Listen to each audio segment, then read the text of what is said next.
Habang naghihingalo ang ating anak sa ospital, nilulustay mo ang perang pampagamot niya para sa babaeng yan. 10 taon, Brian, ginawa kong basahan ang sarili ko para maging hari ka. Tapos ito ang isusukli mo sa akin? Pinalayas mo na ako, binaboy mo pa ang pangalan ko. Pero tandaan mo ito, ang luhang pumatak ngayong gabi ay magiging bagyo na sisingil sa inyo. Handa na akong maningil. Honey, ang ganda naman nitong diamond necklace. Sigurado ka bang hindi magagalit ang asawa mo kapag nakita niya ang bill nito? Baka atakihin sa puso yung lusyang na yon.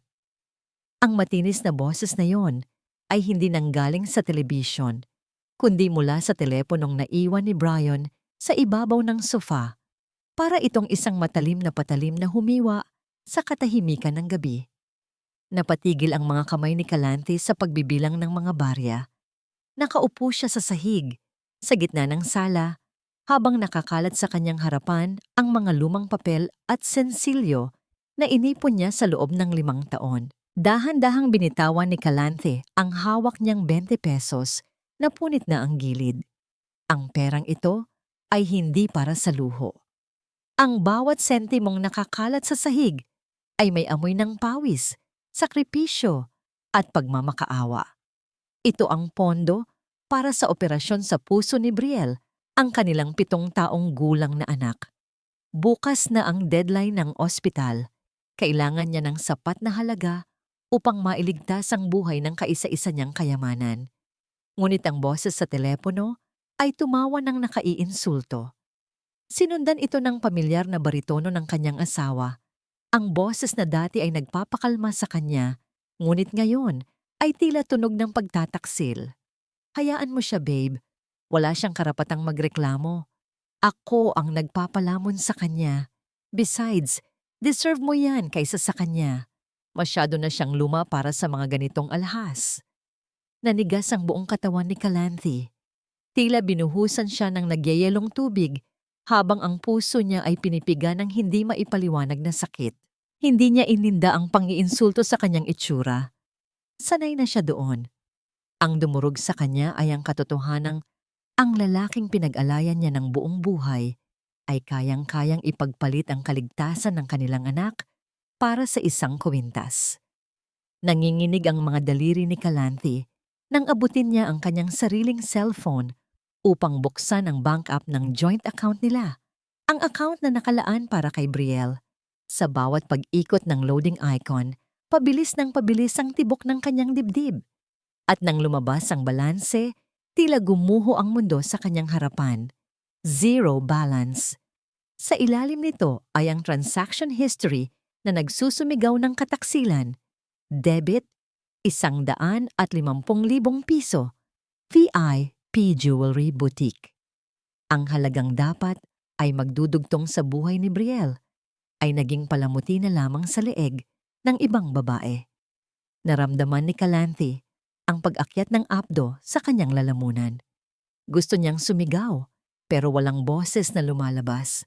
Ang sakit ay masyadong malalim para sa mga salita. Ang tanging nagawa niya ay mahigpit na hawakan ng kanyang dibdib, na tila ba pipigil ito sa pagkakabiyak ng kanyang puso. Bumukas ng padabog ang pintuan ng bahay. Ang yabag ng mabibigat na sapatos ay pumasok sa sala, kasabay ng masangsang na amoy ng alak at mamahaling pabango ng babae. Nandoon si Brian Alcaraz, nakatayo sa may pintuan, gusot ang mamahaling polo, na si Kalante pa ang namalan sa kaninang umaga. Wala man lang bahid ng pagsisisi sa kanyang mga mata nang makita niya ang asawang nakalugmok sa sahig, napapaligiran ng mga baryang pambayad sa ospital. Bakit gising ka pa? Ang malamig na tanong ni Brian habang nagtatanggal ng sapatos. At ano yang mga kalat sa sahig? Para kang pulubi. Dahan-dahang tumayo si Kalante. Ang kanyang mga tuhod ay nanginginig, hindi dahil sa takot, kundi sa nagpupuyos na galit na ngayon lang niya naramdaman sa loob ng 10 taon. Ipinakita niya ang screen ng telepono sa mukha ng asawa. Nasaan ang pera ni Brielle? Ang tanong niya, garalgal ngunit matalim. Brian, Ang pera para sa operasyon ng anak mo. Bakit zero ang balanse? Tumawa lang si Brian ng mahina, isang tawang puno ng panghahamak. Naglakad ito patungo sa kusina para kumuha ng tubig. Tila ba walang halaga ang tanong ng asawa? Pera ko yun, Kalanthi. Ako ang nagtratrabaho sa kumpanyang ito. Ako ang CEO. Karapatan kong gamitin ang pera ko kung saan ko gusto. Pera mo? Humakbang si Kalanthi palapit. Ang mga luha ay nagsisimula nang umagos sa kanyang pisngi. Pera yun na inipon ko mula sa pagbebenta ng mga gamit ko. Pera yun para sa anak nating may sakit sa puso. Paano mo nagawang ibili yun ng alahas para sa kabit mo habang ang anak mo ay nasa bingit ng kamatayan? Sa isang iglap, nagbago ang anyo ni Brian. Ang kaninang pagwawalang bahala ay napalitan ng puot. Humarap siya at sa isang malakas na tulak, pinalipad niya si Kalanthi pabalik sa sahig. Ang katawan ni Kalanthi ay bumagsak sa matigas na tiles. Ang mga baryang inayos niya kanina ay muling kumalat at tumilapon sa kung saan-saan, gumagawa ng ingay na parang ulan ng metal sa katahimikan ng bahay. Napadaing siya sa sakit ng tumama ang kanyang siko sa kanto ng lamesa. Ngunit mas masakit ang tingin na ipinukol sa kanya ni Brian. "Huwag mo akong sigawan, Kalanthi!" Ang asik ni Brian, dinuduro siya. "Wala kang utang na loob. Pinatira kita sa malaking bahay, binigyan kita ng pangalan. Tapos ito ang isusukli mo? Ang pagiging usisera at bungangera? Kaya naghahanap ng iba ang lalaki dahil sa mga tulad mo. Wala ka ng silbi. Isa ka na lang palamuti na kupas na." Nakatungo si Kalanthi habang ang mga luha ay pumapatak sa mga baryang nasa kanyang paanan. Dahan-dahan, inabot niya ang ₱1 gumulong malapit sa kanyang kamay. Pinahid niya ang alikabok dito at mahigpit na kinuyom sa kanyang palad. Ito na lang ang natitira sa kanya, ang kanyang pagiging ina. Kung hindi niya kayang ipaglaban ang sarili niya, lalaban siya para kay Brielle. "Aalis ako," bulong ni Kalanthi habang pilit na itinatayo ang sarili kahit sumasakit ang buong katawan. "Isasama ko si Brielle, hinding-hindi mo na kami makikita." "Subukan mo," hamon ni Brian habang nagsasali ng alak sa baso. "Wala kang pera. Wala kang trabaho. Saan ka pupunta? Sa kalsada?" Bago pa makasagot si Kalanthi, biglang napuno ng asul at pulang ilaw ang kanilang bintana. Ang tahimik na subdivision ay nagising sa ingay ng wangwang ng pulis. Nakahinga ng maluwag si Kalanthi. Sa isip niya, marahil ay may kapitbahay na nakarinig ng sigawan at tumawag ng saklolo. Marahil ay ito na ang katapusan ng pang-aabuso ni Brian. Tumakbo siya papunta sa pinto upang salubungin ang mga pulis. Ang pag-asa ay muling sumibol sa kanyang dibdib. Bumukas ang pinto at pumasok ang 2 unipormadong pulis. Kasunod ang isang pamilyar na muka. Si Ishka. Nakangisi ito habang nakatayo sa likod ng mga opisyal. Suot ang kwintas na binili gamit ang buhay ni Brielle. "Officer, ayan siya." Turo ni Ishka kay Kalanthi na parang nandidiri. Siya ang nagnakaw ng pondo ng kumpanya. Natigilan si Kalanthi. Tila tumigil ang pag-ikot ng mundo. "Ano? Anong sinasabi niyo?" Lumapit ang pulis at walang pasubaling hinawakan ang mga kamay ni Kalanthi. Ang lamig ng bakal na posas na dumampi sa kanyang balat ay mas malamig pa sa gabi. "Mrs. Kalanthi Rosales Alcaraz," seryosong wika ng pulis habang hinihigpitan ng posas sa kanyang mga pulso na namumula pa dahil sa pagbagsak kanina. "Inaaresto ka namin sa salang qualified theft at falsification of documents. May karapatan kang manahimik." Tumingin si Kalanthi kay Brian, nagmamakaawa gamit ang mga mata. Umaasang sasabihin nito ang totoo. Umaasang ipagtatanggol siya nito bilang asawa. Ngunit si Brian ay lumapit kay Ishka, inakbayan ito, at tumingin kay Kalanthi na parang isang basurang kailangang itapon. "Danin niyo na siya," utos ni Brian sa mga pulis. "Ayokong makita ang magnanakaw na yan sa pamamahay ko." Habang hinihila siya ng mga pulis palabas ng bahay na pinagsilbihan niya ng isang dekada, lumingon si Calanthe sa huling pagkakataon. Nakita niya ang litrato ni Brielle sa ibabaw ng piano. Ang anak niyang naghihintay ng gamot, naghihintay ng ina, ngayon ay may iwan sa kamay ng mga halimaw. Sa gitna ng ulan na nagsisimula ng bumuhos, isang tanong ang paulit-ulit na umuukit sa isipan ni Calanthe. Masakit at malalim. Sa dinami-dami ng bagyo na sinuong ko para sa kanya. Bakit ako pa ang naiwan sa ulan na nakaposas at nag-iisa? Ang hangin sa loob ng presinto ay tila naninigas sa lamig, ngunit hindi ito sapat upang palamigin ang nag-iinit na ulo ng investigador na nasa harapan ni Calanthe. Sa ibabaw ng metal na lamesa, nakatambak ang mga dokumentong nagsusumigaw ng kanyang pagkakasala. Ang bawat pahina ay parang isang pako na nagbabaon sa kanya sa kabaong ng kahihiyan. Itinuro ng pulis ang isang withdrawal slip gamit ang dulo ng kanyang ballpen. Sa papel na yon, nakaukit ang pirma ni Calanthe. Isang pirmang napakapamilyar. Bawat kurba at diin ay kuhang-kuha. Kung hindi lang alam ni Calanthe ang katotohanan, baka pati siya ay maniwala na siya nga ang gumawa noon. Pilit na nagpapaliwanag si Calanthe, bagaman garalgal na ang kanyang boses at tuyot na ang kanyang lalamunan. Paulit-ulit niyang sinasabi na peke ang mga iyon, na hindi siya kailanman magnanakaw sa kumpanyang itinuring niyang pangalawang tahanan. Ngunit ang mga salita niya ay tila hangin lamang na dumadaan sa tenga ng mga awtoridad. Sa mata ng batas, ang ebidensya ay nasa papel at ang katotohanan ay natabunan na ng mga kasinungalingang masinsing hinabi. Sa kabilang silid na may salaming one-way mirror, natatanaw niya ang anino ng dalawang tao.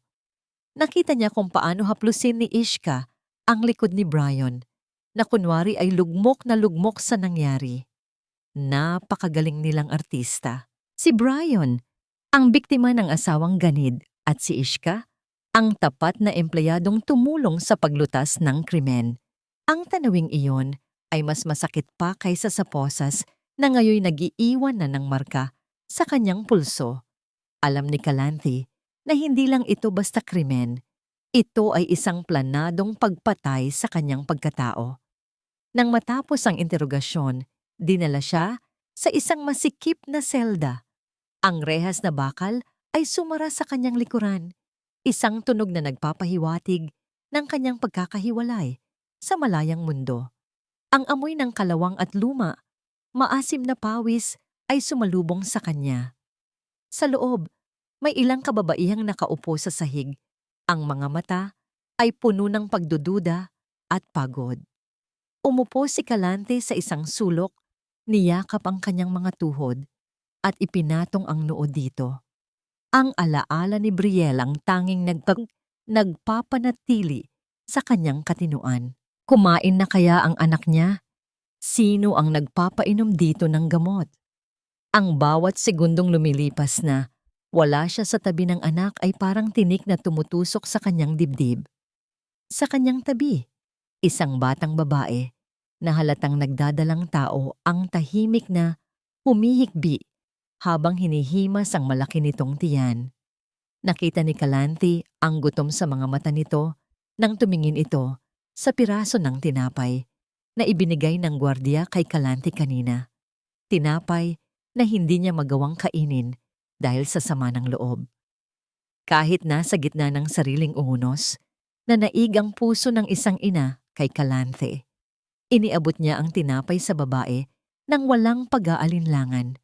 Nanginig ang kamay ng babae nang tanggapin ito at sa simpleng nangiti ng pasasalamat nito, naramdaman ni Calanthe ang isang munting kirot ng pag-asa. Naalala niya noong ipinagbubuntis niya si Brielle, kung paanong tiniis niya ang gutom at pagkahilo, makapasok lamang sa trabaho at makaipon para sa panganganak, habang si Brian ay abala sa pakikipag-inuman kasama ang mga kaibigan. Ang bawat sakripisyo ay parang peklat na dala-dala ng kanyang puso. At ngayon, ang anak na kanyang iningatan ay nasa panganib na mapabayaan. Habang nakamasid sa buntis, Muling naglaro sa isipan ni Calanthe ang misteryo ng pirma. Paanong nakuha ni Brian o ni Ishka ang eksaktong kumpas ng kanyang kamay? Hindi basta-basta ang kanyang pirma. May maliit na tuldok ito sa dulo na siya lang ang nakakaalam. Subalit sa dokumentong ipinakita ng pulis, nandoon ang tuldok na yon. Bigla niyang naalala ang isang gabi. Ilang buwan na ang nakalilipas nang hiramin ni Brian ang kanyang lumang checkbook para raw i-verify ang isang account. Posible kayang noon pa man ay pinag-aaralan na ng asawa niya ang pagdiin ng tinta upang madiin siya sa kasalanang hindi niya ginawa? Ang pagdududa ay parang lason na, unti-unting kumakalat sa kanyang sistema. Nabasag ang kanyang malalim na pag-iisip nang bumukas ng maingay ang bakal na pinto sa dulo ng pasilyo. Ang tunog ng matutulis na takong na humahampas sa sementadong sahig ay umalingaw-ngaw, papalapit ng papalapit sa kanyang selda. Alam na alam ni Calanthe ang ritmo ng lakad na iyon. Mabigat, mapagmataas, at walang pakialam kung sino ang matapakan. Tumigil sa tapat ng rehas ang isang ginang na balot ng mamahaling seda at amoy ng banyagang pabango na pilit tinatakpan ng baho ng kulungan. Si Doña Paz Alcaraz, ang kanyang biyenan. Tinitigan siya nito mula ulo hanggang paa.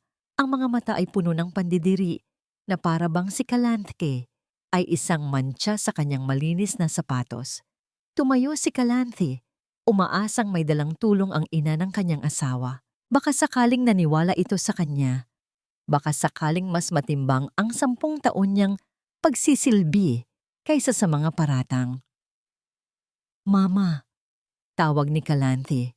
Ang boses ay basag sa pag-asa. "Tulungan niyo po ako. Alam niyong hindi ko magagawa ito. Kailangan ako ni Brielle." Ngunit hindi awa ang rumehistro sa mukha ng matanda, kundi purong galit. Inilabas ni Doña Paz ang isang panyo at nagtakip ng ilong bago magsalita. "Huwag mo akong tawaging mama." Ang mariing utos nito, ang boses ay malamig at matalas. "You are a disgrace, Calanthe. Binigyan ka namin ng posisyon, pinakain, at binihisan, pero ito ang igaganti mo. Ang nakawin ng pera ng kumpanyang itinayo ng asawa ko at ipahiya ang pamilya Alcaraz sa buong Dumaguete? Hindi totoo yan." Depensa ni Calanthe. Humawak siya sa rehas na tila nagmamakaawa. Si Brian at ang babae niya ang may gawa nito. Ginamit nila ang pera ni Brielle. "Shut up!" Ang sigaw ni Doña Paz ay umalingaw-ngaw sa selda. "Wala akong pakialam sa mga kwento mo. Ang totoo ay ang nakasulat sa papel. At ang totoo, ikaw ang sisira sa reputasyon ng anak ko kung magpapatuloy ang skandalong ito." May inilabas na folder si Doña Paz mula sa kanyang designer bag. Iniabot niya ito sa pagitan ng mga rehas. Kinuha ito ni Calanthe nang nanginginig ang mga kamay. Sa loob ay may 2 dokumento. Isang petition for annulment at isang waiver of custody. "Pirmahan mo yan," utos ni Doña Paz na parang nakikipag-usap sa isang alila. "Aminin mo na may mental instability ka at hindi mo kayang alagaan ang bata. Ibigay mo ang buong karapatan kay Brian at pumayag ka sa annulment nang walang hinihinging kahit 5 duling." Napaatras si Calanthe, niyakap ang folder sa kanyang dibdib. Hindi ko ibibigay ang anak ko. Siya na lang ang meron ako. Siya ang buhay ko." Lumapit lalo si Doña Paz. Ang mukha ay halos dumikit na sa rehas. Ang boses nito ay bumaba, naging bulong na mas nakakakilabot kaysa sa sigaw. "Kung hindi ka pipirma, sisiguraduhin kong mabubulok ka sa kulungang ito habang buhay. Gagamitin namin ang lahat ng koneksyon, lahat ng pera, para idiin ka." At si Brielle? Sa tingin mo ba mag-aaksaya ng oras si Brian mag-alaga ng batang sakitin? Dadalhin siya sa ampunan, Calanthe, sa DSWD. Iisipin ng bata na iniwan siya ng nanay niyang kriminal at ng tatay niyang walang pakialam. Gusto mo bang lumaki ang anak mo sa piling ng mga estranghero, nag-iisa at walang gamot? Parang huminto ang pagtibok ng puso ni Calanthe. Ang imahe ni Brielle, umiiyak, nanginginig sa takot sa isang madilim na kwarto ng ampunan, ay dumurog sa kanyang natitirang tapang. Alam niyang tototohanin ni Doña Paz ang banta. Walang puso ang mga alkaraz. Mayroon ka lang 5 minuto? Dagdag ni Doña Paz habang iniaabot ang isang mamahaling ballpen. Ang kalayaan mo kapalit ng katahimikan namin o ang pride mo kapalit ng kinabukasan ng anak mo. Tiningnan ni Calanthe ang dokumento. Ang mga letra ay lumalabo dahil sa kanyang mga luha. Ang bawat salita sa papel ay isang patalim na puputol sa ugnayan nila ng kanyang anak. Pero kung hindi siya pipirma, walang kasiguraduhan ang bukas ni Brielle. Kung nasa labas siya, kahit paano, may magagawa siya. Pero kung makukulong siya, tuluyang mawawalan ng ina ang bata. Dahan-dahan, nanginginig na parang dahon sa bagyo. Inilapat ni Calanthe ang dulo ng ballpen sa papel. Ang tintang dadaloy dito ay hindi lang tinta. Ito ay dugo ng kanyang pagiging ina.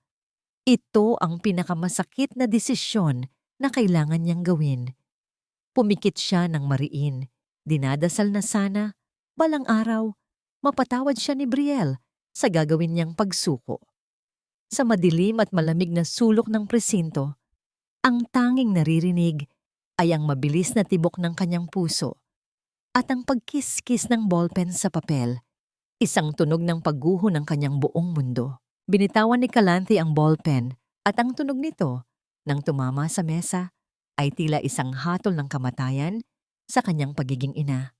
Kinuha agad ni Doña Paz ang folder, mabilis at walang pag-aalinlangan, na para bang takot itong mabawi ang tagumpay na nakuha niya sa pamamagitan ng pananakot. Sinuri ng matanda ang pirma at isang nangiting puno ng tagumpay ang gumuhit sa kanyang mga labi. Isang ngiting walang bahid ng awa. Mabuti naman at nagising ka na sa katotohanan, wika ni Doña Paz habang maingat na inilalagay ang dokumento sa kanyang mamahaling bag. Huwag kang mag-alala, hindi naman kami pabaya. Aalagaan namin ang bata sa paraang hindi mo kayang ibigay. At least now, lalaki siyang may dangal, malayo sa isang kriminal na tulad mo. Tumalikod ang matanda at naglakad palayo. Ang bawat hakbang ng kanyang takong sa sementadong sahig ay tila dumudurog sa natitirang pag-asa ni Calanthe. Naiwan siyang nakatulala sa rehas. Ang kanyang kaluluwa ay parang nilisan na ng kanyang katawan. Ang kalayaan ay ipinangako sa kanya. Ngunit anong saysay ng kalayaan kung ang puso niya ay mananatiling nakakulong sa pangungulila? Ilang oras ang lumipas bago bumukas ang pinto ng selda. Pinalaya siya ng mga pulis dahil naurong na ang reklamo, ngunit ang paglabas niya sa presinto ay hindi pakiramdam ng paglaya. Ito ay pagtatapon. Wala siyang dalang gamit maliban sa suot niyang gusot na damit at ang pares ng tsinelas na halos mapigtas na ang strap. Ipinagbawal na rin siyang tumapak sa subdivision o lumapit sa kumpanya. Siya ngayon ay isang ligaw na damo na binunot at itinapon sa gilid ng kalsada. Ngunit ang paa ng isang ina ay may sariling isip. Kahit ipinagbabawal, dinala siya ng kanyang mga hakbang pabalik sa lugar na dati niyang tinatawag na tahanan. Nagtago siya sa likod ng malaking puno ng acacia sa tapat ng gate ng subdivision. Nag-aabang, nagbabaka sakali na masilayan kahit anino man lang ng kanyang anak. Ang dapit hapon ay unti-unting nilalamon ng dilim nang bumukas ang gate. Lumabas ang pamilyar na itim na SUV ni Brian.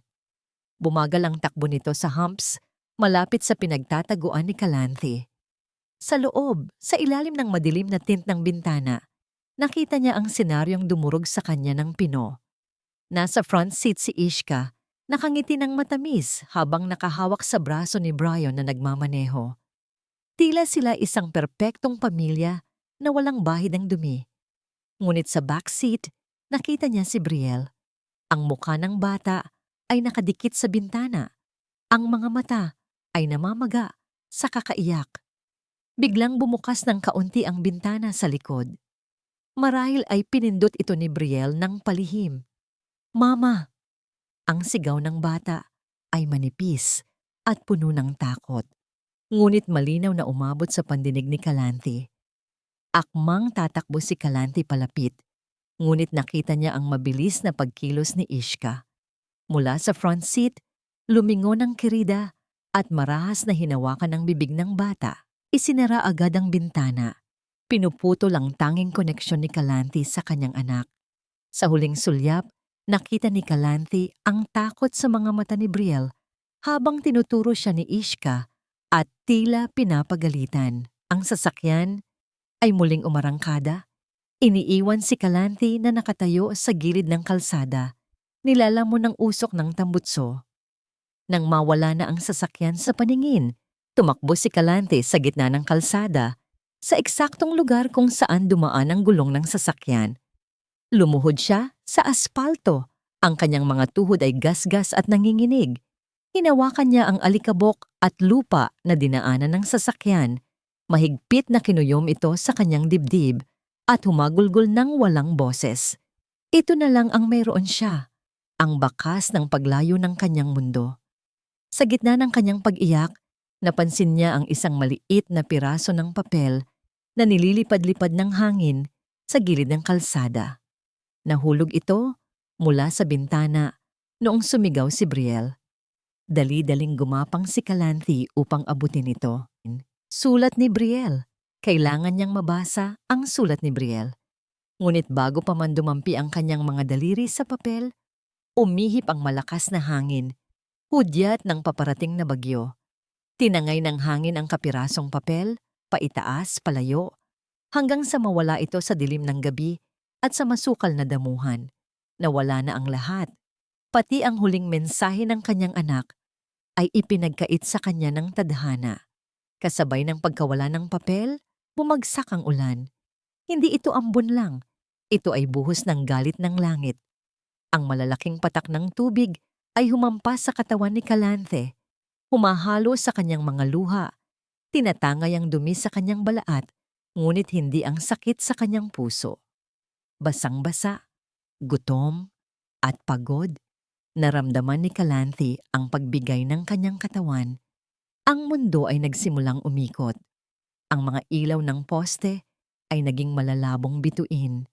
Wala na siyang lakas. Kung dito man siya mamamatay sa gilid ng kalsada, siguro ay mas mabuti pa yon. Mas mapayapa kaysa sa impyernong kinalalagyan niya ngayon. Unti-unting dumilim ang kanyang paningin. Bumagsak siya sa basang semento. Ang kanyang pisngi ay dumampi sa malamig na tubig baha. Ngunit bago tuluyang mawalan ng malay, naramdaman niyang tumigil ang pagbagsak ng ulan sa kanyang mukha. Wala na ang bigat ng tubig. May kung anong tumabing sa kanya. Isang payong. Sa kanyang lumalabong paningin, naaninag niya ang isang pares ng sapatos sa kanyang harapan. Isang lalaki ang nakatayo doon. Hawak ang payong na nagpoprotekta sa kanya mula sa bagyo. Miss, naririnig mo ba ako?" Ang boses ay malalim, kalmado, at puno ng pag-aalala. Isang boses na hindi niya kilala, ngunit sa sandaling iyon, tila ito ang nag-iisang bagay na totoo sa mundo ng mga kasinungalingan. At sa huling hininga ng kanyang kamalayan, napaisip si Calanthe kung ito ba ang sundo ng kamatayan o ang simula ng kanyang panibagong buhay. Nagising si Calanthe sa amoy ng alcohol at menthol, isang malaking kaibahan sa amoy ng basang kalsada at usok na huli niyang natatandaan. Ang kanyang paningin ay unti-unting luminaw at ang unang bumungad sa kanya ay ang puting kisame na may mga bitak ng lumang pintura. Wala siya sa selda. Wala rin siya sa kalsada. Nakahiga siya sa isang makipot na higaan na may malinis at mainit na kumot. Napabangon siya ng bigla. Ang puso ay agad na kumabog sa takot. Nasaan siya? Nasaan si Brielle? Ang huling alaala niya ay ang ulan at ang mga ilaw ng sasakyan. "Huwag kang biglang bumangon, miss. Mataas pa ang lagnat mo." Ang boses na yon. Iyon ang boses sa gitna ng ulan. Lumingon si Calanthe at nakita ang isang lalaking nakaupo sa isang silyang kahoy sa di kalayuan. May hawak itong sketchpad at lapis, ngunit nakatuon ang atensyon sa kanya. Ang lalaki ay may maamong mukha. Ang mga mata ay tila dagat na payapa, kabaligtaran ng bagyong pinagdaanan ni Calanthe.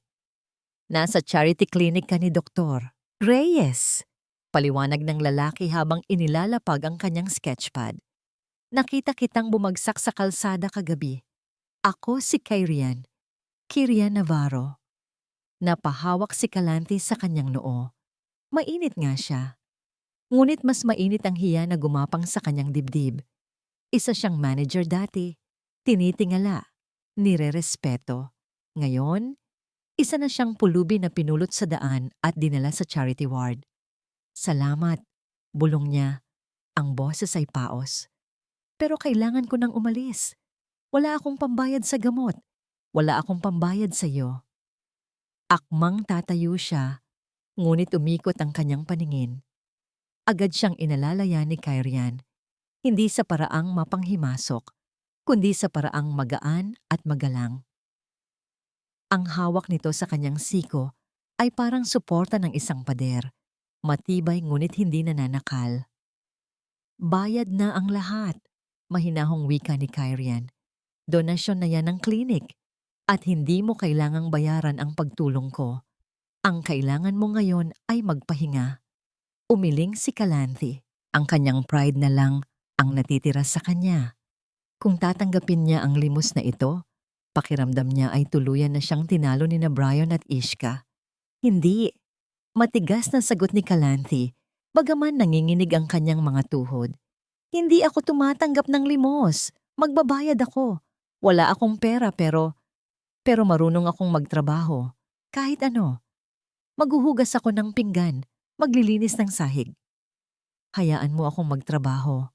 Nagkatitigan sila ng ilang sandali. Nakita ni Kirian ang apoy.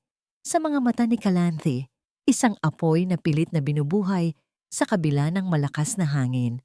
Sa halip na kaawaan siya, tumango ang lalaki bilang pagkilala sa kanyang dignidad. May maliit na karinderya sa likod ng klinik. Sabi ni Kirian, kailangan nila ng dishwasher ngayong umaga dahil nagkasakit ang tauhan nila.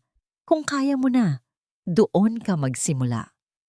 At iyon nga ang ginawa ni Calanthe. Sa loob ng sumunod na mga oras, ang mga kamay na dating pumipirma ng mga tseke at humahawak ng computer ay nababad sa tubig na may sabon at sebo. Ang likod niya ay sumakit sa kakayuko at ang bawat pinggan na kanyang nililinisan ay tila simbolo ng paghuhugas niya sa kanyang nakaraan. Habang abala siya sa pagkuskos ng isang malaking kaldero, naramdaman niya ang hapdi sa kanyang mga paa. Ang suot niyang sapatos kagabi ay sira na ang swelas at basang-basa pa rin, nagiging sanhi ng mga paltos. Saglit siyang huminto upang iunat ang kanyang likod. Paglingon niya sa kanyang gilid, may nakita siyang isang pares ng bagong tsinelas na nakapatong sa ibabaw ng tuyong basahan. Wala nang tao sa paligid, ngunit alam niya kung kanino galing iyon. Walang note, walang pangalan. Isang tahimik na pag-aalaga na hindi humihingi ng kapalit. Nang isuot niya ang malambot na goma sa kanyang sugatang mga paa, isang luha ang tumakas sa kanyang mata. Sa unang pagkakataon, matapos ang mahabang panahon, naramdaman niyang tao pa rin siya. Ang katahimikan ng kusina ay nabasag nang pumasok ang ilang customer para mananghalian. Yumuko si Calanthe, itinatago ang muka sa likod ng kanyang buhok. Ayaw niyang may makakilala sa kanya. Isang order ng adobo, please, at extra rice. Ang boses na yon. Mabilis na nag-angat ng tingin si Calanthe at nanlaki ang kanyang mga mata. Sa counter, nakatayo ang isang babaeng nakasuot ng formal na business suit. May hawak na attaché case at mukhang pagod na pagod. Si Attorney Malen Cruz, ang kanyang matalik na kaibigan noong kolehiyo at ninang ni Brielle. Hindi nakapagpigil si Calanthe. Ang hiya ay natabunan ng pangungulila sa isang kaibigan. Malen, napalingon ang abogada. Nang magtama ang kanilang paningin, nalaglag ang hawak nitong tinidor. Ang gulat sa mukha ni Malen ay hindi maitatago habang pinagmamasdan ang dating reyna ng logistics na ngayon ay nakasuot ng apron na may mantsa ng tuyo at mantika. Kalanti? Diyos ko, Kalanti, ikaw ba yan? Mabilis na lumapit si Malen at niyakap siya ng mahigpit, walang pakialam sa amoy ng kusina o sa dumi ng kanyang damit. Sa yakap na yon, gumuho ang pader na itinayo ni Kalante. Humagulgol siya sa balikat ng kaibigan. Ibinubuhos ang lahat ng sakit ng nakaraang mga araw. Dinala siya ni Malen sa isang sulok ng karinderya. Habang kumakain si Kalante ng mainit na sabaw na binili ng kaibigan, nakinig si Malen sa bawat detalye ng kwento. Ang pagnanakaw ni Brian, ang pagtataksil, at ang sapilitang pagpirma sa custody papers. Nang matapos si Kalante, ang mukha ni Malen ay madilim at seryoso. Hindi lang ikaw ang niloloko nila, Kalante. Kaya ako nandito sa lugar na ito ay dahil may iniimbestigahan akong anomalya sa pension fund ni Lolo Hernan. May mga withdrawals na hindi autorisado. At ang pattern, parehong-pareho sa ginawa sa account mo. Napahawak si Kalante sa kanyang bibig. Ibig sabihin, ginagamit ka nilang shield pagtatapos ni Malen. Pero huwag kang mag-alala, tutulungan kita. Hindi ako papayag na tapakan kanila ng ganito. Akmang sasagot si Kalante nang tumunog ang cellphone ni Malen. Unknown number. Sinagot ito ng abogada at ni loudspeaker. Attorney Malen, si Yaya Ising po ito. Yung dating kasambahay ni na Ma'am Kalante. Ang boses sa kabilang linya ay humihingal at punong-puno ng takot. Agad na inagaw ni Kalante ang telepono. Yaya Ising, si Kalante ito. Kumusta si Brielle? Nasaan ang anak ko? Nagkaroon ng sandaling katahimikan sa kabilang linya bago sumagot ang matanda. At ang kanyang mga salita ay parang yelong tumarak sa puso ni Kalante. Ma'am, si Brielle po. Mataas ang lagnat kanina pa. Nanginginig na po siya at namumutla. Gusto ko po siyang dalhin sa ospital. Pero hinarang ako ni Ma'am Ishka. Ang sabi niya, nag-iinarte lang daw ang bata. Pinainom niya lang po ng biogesic at pinalayas ako sa kwarto. Ma'am, natatakot ako. Parang hindi na po humihinga ng maayos si Brielle. Nanlamig ang buong katawan ni Kalante. Ang tanging naririnig niya ay ang ugong ng dugo sa kanyang mga tainga at ang imahe ng kanyang anak na naghihirap sa kamay ng babaeng umagaw sa kanyang asawa. Ang kanyang pagod, ang kanyang gutom, ang kanyang takot. Lahat ng ito ay naglaho at napalitan ng isang emosyon na mas matindi pa sa bagyo. Ang galit ng isang inang inilagay sa bingit ng kamatayan ang anak. Ang babaeng nakaharap sa salamin ng maliit na banyo ng karinderya ay hindi na si Kalante na kilala ng lahat. Ang dating makinis at eleganteng ginang Alcaraz ay naglaho na. Ang nakatitig pabalik sa kanya ngayon ay isang babaeng may suot na uniforme ng catering service. Nakatago ang kalahati ng mukha sa likod ng face mask at ang buhok ay mahigpit na nakapusod sa ilalim ng isang hairnet. Ito ang kanyang baluti, ang kanyang pagbabalat kayo, upang mailigtas ang kanyang anak at mabawi ang kanyang dangal. Kailangan niyang maging isang anino sa sarili niyang kaharian.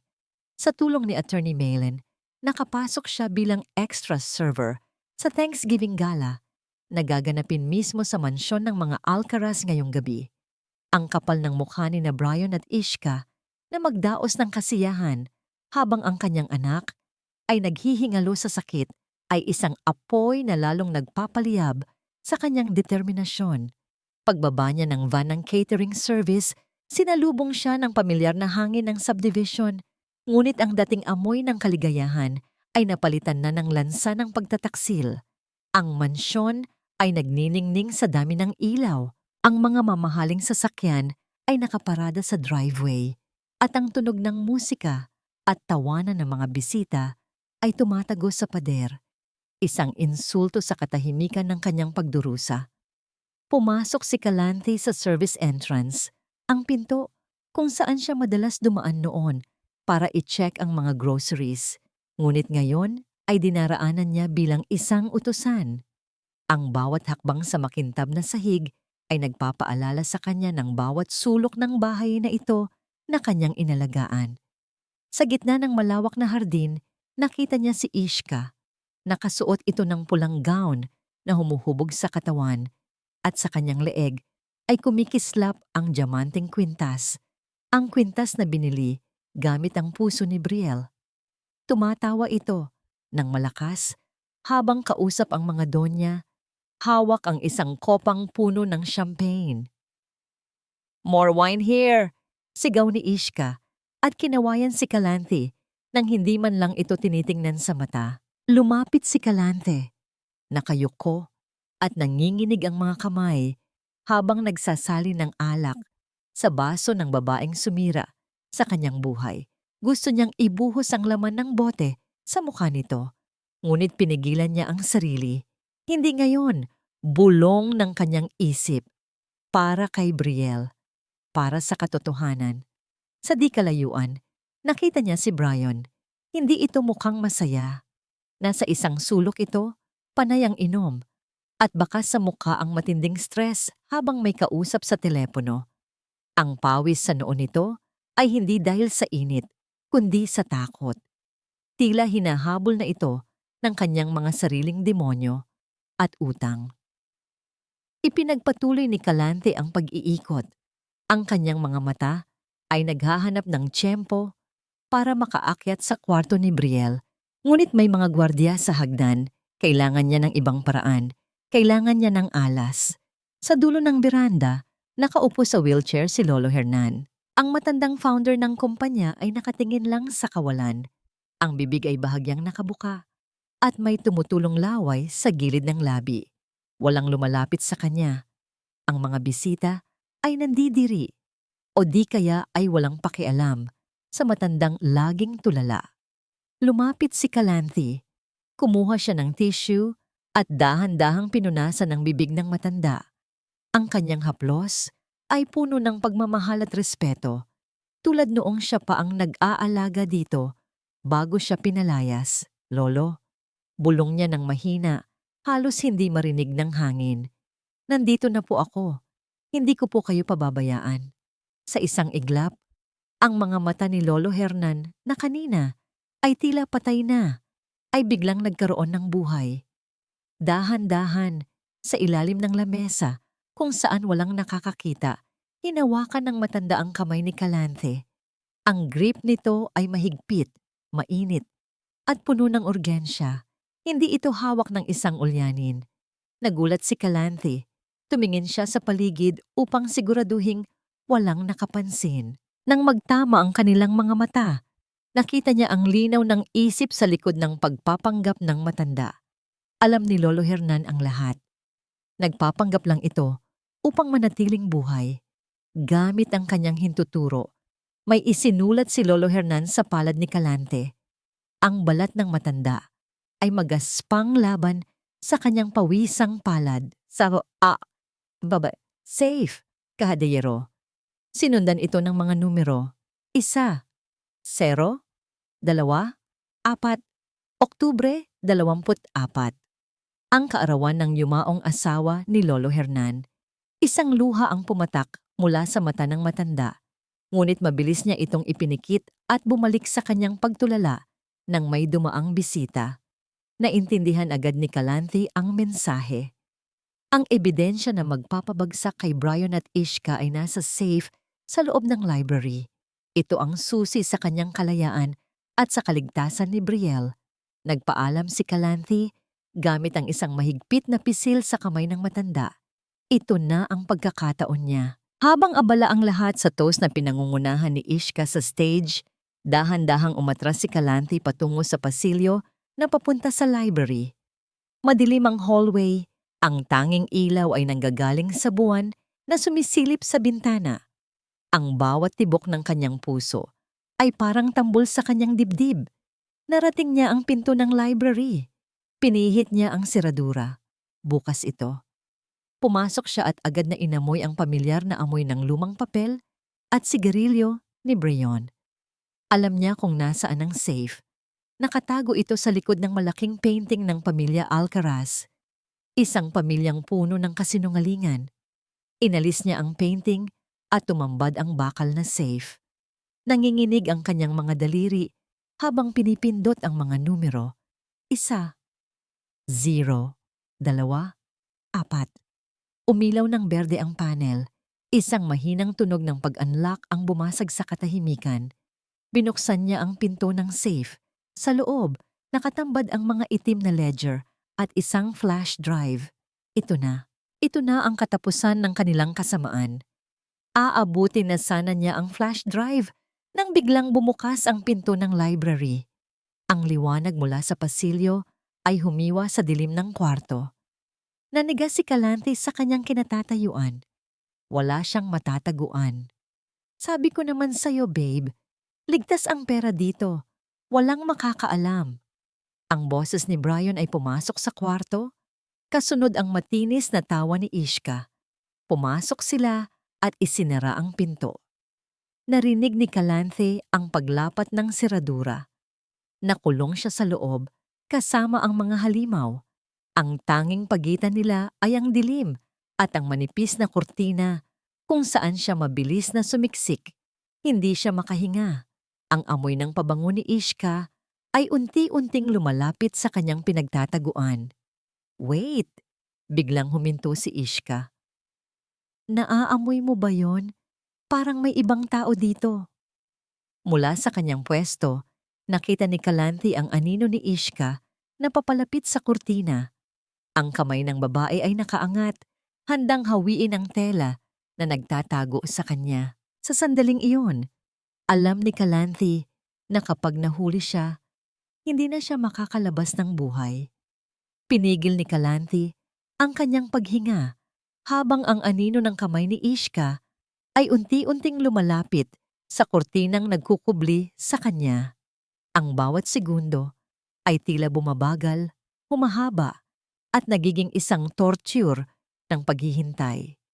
Sa kanyang isipan, nakikita na niya ang mangyayari, ang paghawi ng tela, ang sigaw ni Ishka, at ang tuluyang pagbagsak ng huling pag-asa niyang mailigtas si Brielle. Ang kanyang dibdib ay tila pinupukpok ng martilyo sa sobrang lakas ng kaba at nagdasal siya na sana ay hindi marinig ng mga nasa labas ang dumadagundong niyang puso. Ang mga daliri ni Ishka na pinalamutian ng mamahaling singsing ay halos dumampi na sa dulo ng pelus na kurtina. Ngunit bago pa man mahawi ang tabing, ang buong mansyon ay biglang nilamon ng dilim.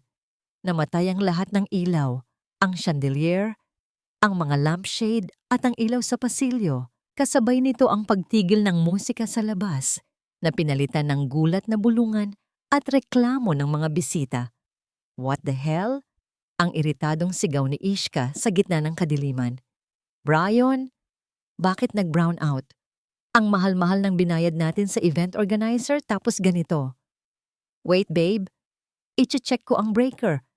Baka nag-overload lang dahil sa sound system. Sagot ni Brian, ang boses ay bakas ang pagkataranta. Narinig ni Calante ang mabilis na mga hakbang papalabas ng silid. Ang pinto ay bumukas at muling sumara. Dala ang ingay ng pagmamadali ni Brian at Ishka upang pakalmahin ang kanilang mga bisita. Naiwan si Calante sa yakap ng dilim. Ligtas sa ngayon. Salamat sa isang himalang hindi niya inaasahan. Hindi nag-aksaya ng panahon si Calante. Sa tulong ng manipis na liwanag ng buwan na tumatagos sa bintana, mabilis siyang lumabas mula sa kanyang pinagtataguan. Alam niyang kagagawan ito ni Kyrian. Ang arkitekto ay nagpanggap na maintenance staff kanina at ito ang senyales na hinihintay niya. Dali-dali siyang lumapit sa nakabukas na safe. Ang berdeng ilaw ng keypad ay kumurap-kurap bago tuluyang mamatay. Ngunit ang pinto nito ay naiwan ng bahagyang nakawang. Hinablot niya ang itim na ledger at ang maliit na silver flash drive. Ibinulsa niya ang mga ito sa loob ng kanyang apron malapit sa kanyang puso, kung saan naroon ang takot at tapang na magkahalong nag-aalab. Aalis na sana siya nang mahagip ng kanyang paningin ang isang bagay sa sahig, sa tabi ng safe. Ito ay isang piraso ng tela na ginagamit na pamunas ng sapatos ni Brian. Nilapitan ito ni Calanthe at pinulot. Kahit sa dilim, kilalang-kilala niya ang tekstura ng telang yon. Iyon ang asul na polo shirt na iniregalo niya kay Brian nung na-promote ito bilang manager. 5 taon na ang nakararaan. Naalala niya kung paano niya ito pinag-ipunan, kung paano niya ito binili nang may ngiti sa labi. Umaasang magugustuhan ito ng asawa. Ngayon, ang simbolo ng kanyang pagmamahal at suporta ay isa na lamang basahan na puno ng dumi at mantsa ng sapatos. Isang matinding kirot ang gumuhit sa lalamunan ni Calanthe. Gusto niyang humagulgol, ngunit wala siyang panahon para sa luha. Ang galit na naramdaman niya ay nagpatigas sa kanyang loob. Kung kaya ni Brian na tapakan ang kanyang pagmamahal, kaya rin niyang tapakan ang takot. Inihagis niya pabalik ang basahan sa mukha ng painting ni Brian na nakasabit sa dingding. Isang tahimik na pagdedeklara ng digmaan. Lumabas siya ng library nang mabilis at tahimik, parang isang pusa sa gabi. Sa dulo ng pasilyo, may isang figura na naghihintay sa kanya sa dilim. Calanthe! Bulong ng pamilyar na boses. Hinila siya ni Kyrian papasok sa isang makipot na service corridor bago pa man bumalik ang kuryente. Sa sikip ng pasilyo, magkalapit na magkalapit ang kanilang mga mukha. Amoy ni Calanthe ang pinaghalong amoy ng pintura at sabon mula kay Kyrian. Amoy na payapa at ligtas. Naramdaman niya ang init ng katawan nito na tila isang pananggalang sa lamig ng gabing iyon. Nakuha mo ba? Tanong ni Kyrian.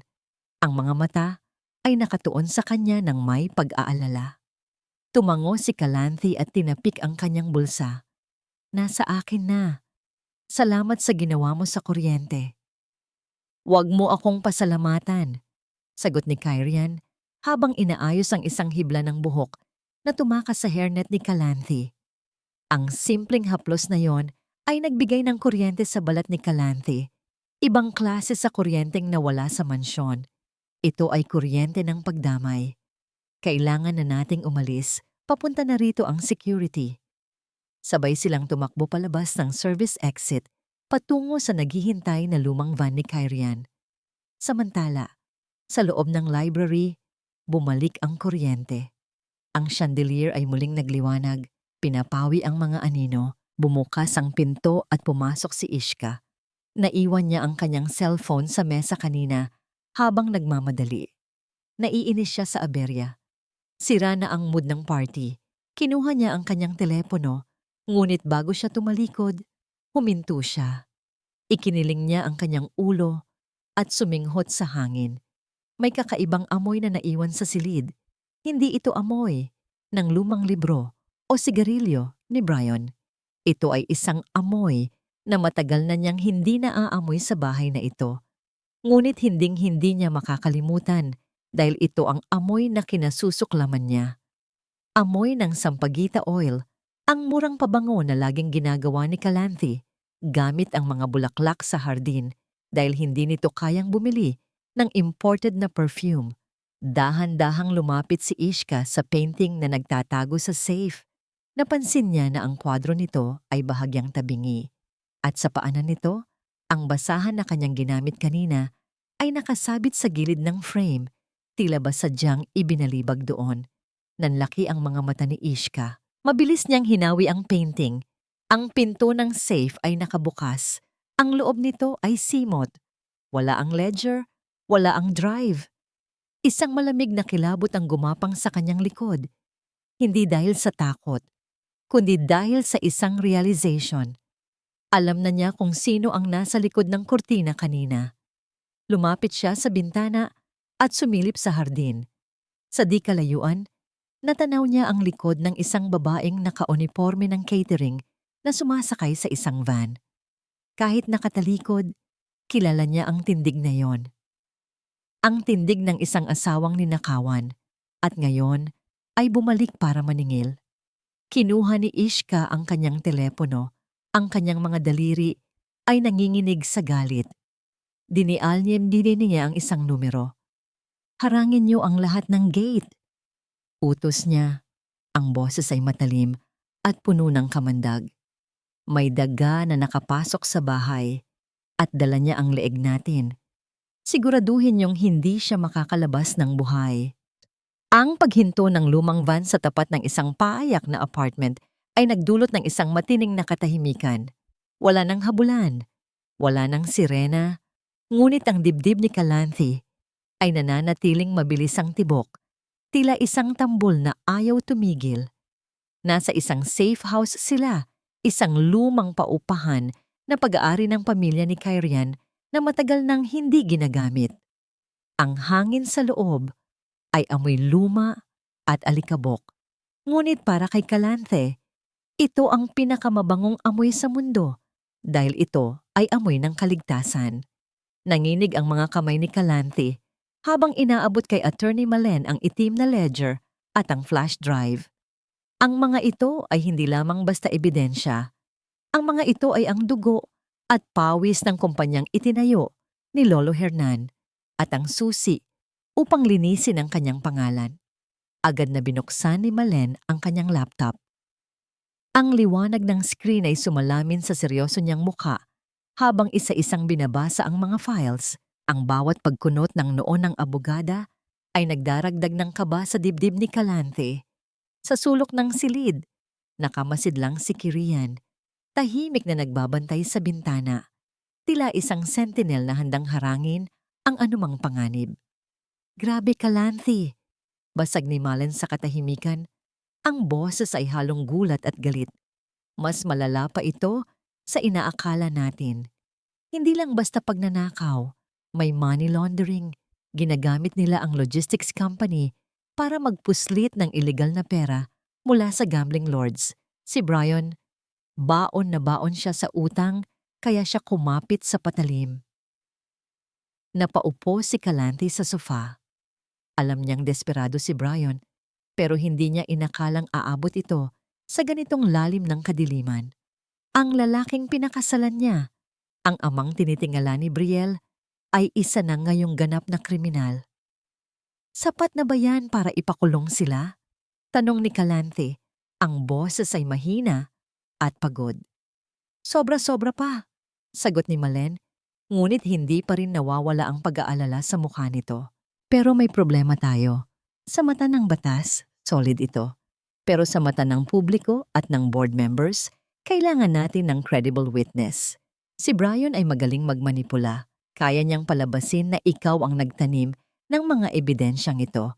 Kailangan natin ng isang tao na hindi nila kayang baliwalaan. Si Lolo Hernan, bulong ni Calanthe. Nagkatinginan sina Malen at Kyrian. Alam ng lahat na ang matanda ay bedridden at wala sa sarili. Ngunit ikinuwento ni Calanthe ang nangyari sa party, ang mahigpit na hawak, ang pagsulat sa palad, at ang luha sa mga mata ng matanda. Nagpapanggap lang siya. Diin ni Calanthe. Alam niya ang lahat. Siya ang alas natin. Habang nagpaplano sina Malen at Calanthe, tahimik na nagtungo si Kyrian sa maliit na kusina. Ilang sandali pa, ang amoy ng ginisang bawang, sibuyas, at kamatis ay unti-unting pumuno sa buong apartment. Tinatalo ang amoy ng luma. Ang pamilyar na asim ng sinigang ay kumalat sa hangin. Isang amoy na nagpapaalala ng tahanan, ng pamilya, ng pag-aaruga. Lumapit si Kyrian kay Calanthe, dala ang isang mangkok ng mainit na sabaw.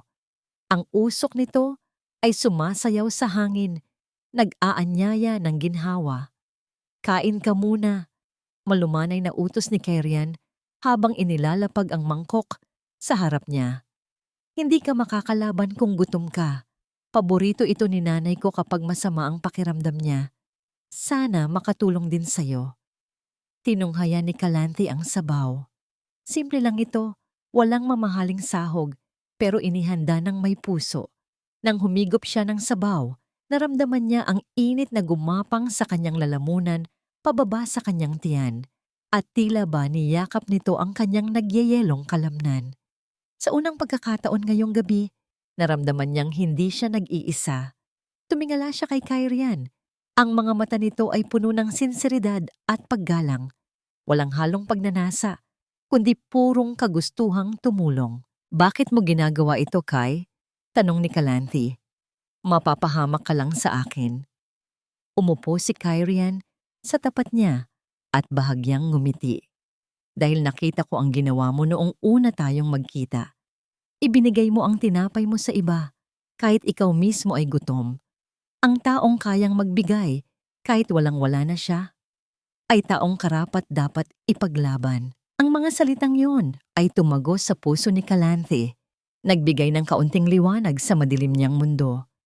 Naramdaman niya ang pag-init ng kanyang mga mata.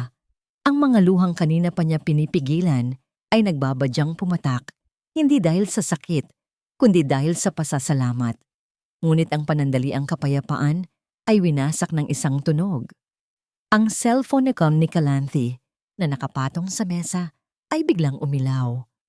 Ang liwanag nito ay tila kidlat na tumapos sa katahimikan. Walang pangalan ang tumatawag. Video call. Nagkatinginan silang tatlo. Alam ni Calanthe kung sino ito. Ang kanyang ina-instinct ay nagsimulang sumigaw ng babala. Nanginginig ang kamay na inabot niya ang telepono at pinindot ang answer. Ang mukha ni Ishka ang bumungad sa screen. Nasa loob ito ng kwarto ni Brielle. Ang silid na dating puno ng mga laruan at tawanan ay ngayon ay mukhang madilim at nakakatakot sa ilalim ng ilaw ng lampshade. Hello, Calanthe, bati ni Ishka. Ang nangiti nito ay matamis, ngunit ang mga mata ay nanlilisik sa puot. Ang galing mo ha, naisahan mo kami. Nakuha mo ang gusto mo. Ishka! Sigaw ni Calanthe. Nasaan ang anak ko? Kapag may ginalaw ka kahit isang hibla ng buhok niya, papatayin kita.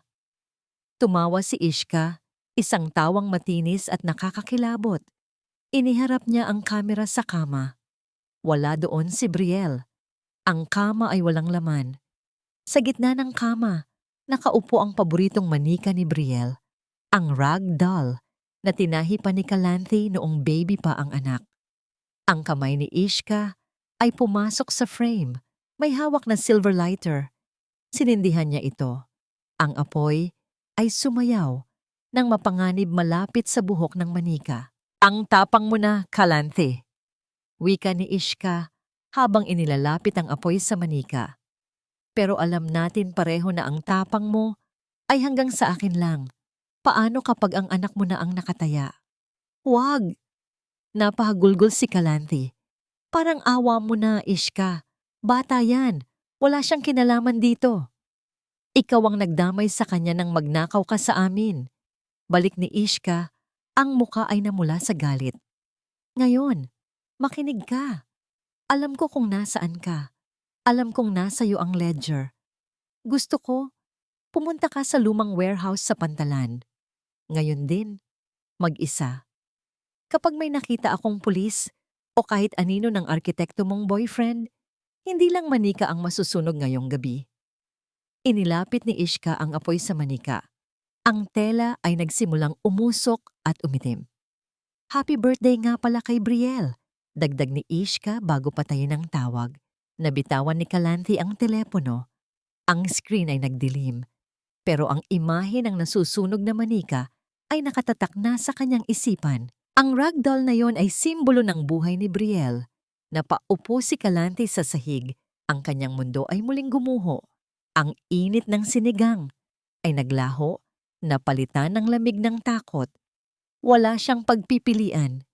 Ang ebidensya, ang katarungan, ang kalayaan. Lahat ng yon ay walang halaga kung mawawala si Brielle. Tumayo siya, pinahid ang luha, at tumingin kay Kyrian at Malen. Ang kanyang mga mata ay wala ng luha, puro determinasyon na lang. Ang determinasyon ng isang inang handang suungin ang impyerno. Kailangan kong pumunta, sabi ni Calanthe. Ang boses ay basag, ngunit buo ang loob. Kailangan kong iligtas ang anak ko. Calanthe, bitag yan, pigil ni Malen. Papatayin ka nila. Alam ko, sagot ni Calanthe habang naglalakad patungo sa pinto. Pero kung yun ang presyo para mabuhay si Brielle, handa akong magbayad. Ang bulwagan ng mansyon ng mga Alcaraz ay nalulunod sa kinang ng kristal at ginto. Ang malaking chandelier sa gitna ay nagsasabog ng liwanag sa mga bisitang nakadamit ng mamahaling seda at pilus. Ang bawat sulok ay puno ng palitan ng mga papuri at halakhak, ngunit sa pandinig ni Brian, ang lahat ng ito ay hungkag. Ang tunog ng mga kopang nag-uumpugan ay tila mga basag na salamin sa kanyang tenga. Hindi mapakali si Brian. Paulit-ulit niyang inaayos ang kanyang kurbata na tila sumasakal sa kanya. Ang kanyang mga mata ay pabalik-balik sa pinto, naghihintay ng balita, naghihintay ng pagbagsak. Nasa tabi niya si Ishka na kumikinang sa kanyang pulang gown na parang isang reynang nakaupo sa trono ng kasinungalingan. Wala itong bakas ng takot. Sa halip, punong-puno ito ng yabang, kampante na ang banta niya kay Calanthe ay sapat na upang patahimikin ang asawa habang buhay. Relax, babe. Bulong ni Ishka sabay sip ng champagne. Nasa warehouse na siguro ang asawa mo ngayon. Hayaan mo siyang maghabol sa wala. This is our night. Ngumiti si Brian ng pilit, ngunit ang kanyang sikmura ay bumabaligtad. Ang nawawalang ledger at flash drive ay parang bombang may orasang tumatakbo. Sa entablado, nagsimulang magsalita ang host, pinupuri ang tagumpay at integridad ng pamunuan ni Brian Alcaraz. Ang mga bisita ay nagpalakpakan. Ang kanilang mga kamay ay gumagawa ng ingay na pumupuno sa silid. Si Doña Paz ay nakaupo sa front table, taas noo, tinatanggap ang parangal na parabang siya ang may-ari ng mundo. Ngunit ang palakpakan ay unti-unting namatay. Tila may humugot ng hangin sa loob ng bulwagan. Ang mga ulo ng mga bisita ay isa-isang lumingon sa dambuhalang pintuan ng mansyon na marahas na bumukas. Sa gitna ng entrada, nakatayo si Calanthe. Hindi siya nakasuot ng gown. Suot pa rin niya ang simpleng damit na ipinahiram ni Malen at ang kanyang sapatos ay luma. Ngunit ang kanyang tindig ay mas mataas at mas matibay pa kaysa noong siya ay mayaman. Wala na ang Calanthe na laging nakayuko at humihingi ng tawad. Ang babaeng nakatayo ngayon ay may dalang bagyo sa kanyang mga mata. Sa kanyang kanan ay si Attorney Malen Cruz, hawak ang itim na ledger at isang makapal na folder ng ebidensya. Sa kanyang kaliwa at likuran ay ang grupo ng mga ahente ng National Bureau of Investigation, NBI. Ang kanilang mga badge ay kumikislap sa ilalim ng ilaw ng chandelier. Nabasag ang katahimikan ng bulwagan nang tumayo si Ishka. Ang mukha ay namumula sa galit at gulat. Security! Ang tili ni Ishka, ang boses ay basag at matinis. Bakit niyo pinapasok ang babaeng yan? Palabasin niyo siya. This is a private event. Trespasser siya. Ang mga security guard ay akmang lalapit. Ngunit hinarang sila ng mga ahente ng NBI. Itinaas ng head agent ang kanyang kamay, senyales na walang sinuman ang gagalaw. Naglakad si Calanthe papasok. Ang tunog ng kanyang mga hakbang sa marmol na sahig ay mabigat at puno ng awtoridad. Nahawi ang dagat ng mga bisita, nagbibigay daan sa kanya. Walang nangahas na magsalita. Ang tensyon sa hangin ay kasing kapal ng usok. Huminto si Calanthe sa tapat ng presidential table kung saan nakaupo sina Brian, Ishka at Doña Paz. Tinitigan niya ang kanyang asawa, ang lalaking minahal niya ng isang dekada, ang lalaking pinag-alayan niya ng lahat, na ngayon ay nanginginig sa takot sa kanyang harapan. Private event? Ang tanong ni Calanthe. Ang boses ay kalmado, ngunit matalim. Huwag kang mag-alala, Ishka. Hindi ako nandito para makikain. Nandito ako para ibalik ang isang bagay na kinuha niyo. Inilapag ni Attorney Malen ang itim na ledger sa mesa. Ang bigat ng pagbagsak nito ay umalingaw-ngaw, nagdulot ng pagkabigla kay Brian. Namutla ang lalaki, parang inalisan ng dugo. Brian Alcaraz at Ishka Velez, formal na wika ni Malen, ang boses ay umaabot sa bawat sulok ng silid. Under arrest kayo sa kasong qualified theft, money laundering at kidnapping. Kidnapping? Sigaw ni Doña Paz. Tumayo ito at dinuro si Calanthe. Hibang ka na ba? Anong kidnapping ang pinagsasabi mo? Ito ba ang paraan mo para sirain ang gabing ito? Dahil ba hindi matanggap ng pride mo na pinalitan ka na? Nasaan ang anak ko? Putol ni Calanthe. Hindi pinansin ang biyenan. Binaling niya ang tingin kay Ishka. Sabi mo nasa warehouse ako dapat, di ba? Pero alam ni Kirian at ng mga pulis na bitag lang yon. Na-trace nila ang tawag mo, Ishka. Ang signal ay nanggagaling mismo sa mansyon na ito. Itinatago mo si Brielle dito. Nanlaki ang mga mata ng mga bisita. Ang bulungan ay naging ingay ng paghuhusga. Sinungaling! Sigaw ni Ishka. Bagaman halata ang panginginig ng kanyang mga kamay. Wala akong alam sa sinasabi mo. Security! Kalad ka rin niyo ang babaeng ito palabas. Sinasira niya ang party ni Lolo Hernan. Tumingin si Ishka sa mga guard, desperadong naghahanap ng kakampi. Ano pang hinihintay niyo? Ako ang boss dito. Ilabas niyo siya. Ang mga guard ay nag-atubili, nalilito kung sino ang susundin. Ang babaeng may suot na diamante o ang mga ahente ng gobyerno. Sa gitna ng kaguluhan, isang tunog ang pumukaw sa atensyon ng lahat. Ang tunog ng metal na kutsara na tumama sa baso. Ting! Ting! Ting! Lahat ay napatingin sa dulo ng mesa. Doon, ang matandang inakala nilang baldado at ulyanin ay dahan-dahang iniaangat ang kanyang ulo. Si Lolo Hernan, ang mukha ng matanda, na kanina ay walang emosyon. Ngayon ay puno ng pagtitimpi at talino. Ibinaba niya ang kutsara at ipinatong ang kanyang mga kamay sa armrest ng wheelchair. Sa harap ng daan-daang bisita, sa harap ng kanyang taksil na apo at manugang, nagsimulang kumilos si Lolo Hernan. Inilapat niya ang kanyang mga paa sa sahig. Pinilit niyang itulak ang kanyang katawan pataas.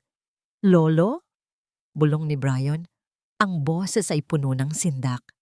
Ang buong silid ay napuno ng singhap ng gulat nang makitang tumayo si Lolo Hernan. Nanginginig ang kanyang mga tuhod, ngunit nakatayo siya. Tuwid. Buhay. Kinuha ng matanda ang microphone mula sa mesa. Ang feedback ng sound system ay umugong ng bahagya. Ngunit wala nang mas hihigit pa sa ugong ng kanyang boses nang magsalita siya. Wala kang karapatang mag-utos dito, Ishka. Ang boses ni Lolo Hernan ay matanda na, ngunit matibay, parang ugat ng nara.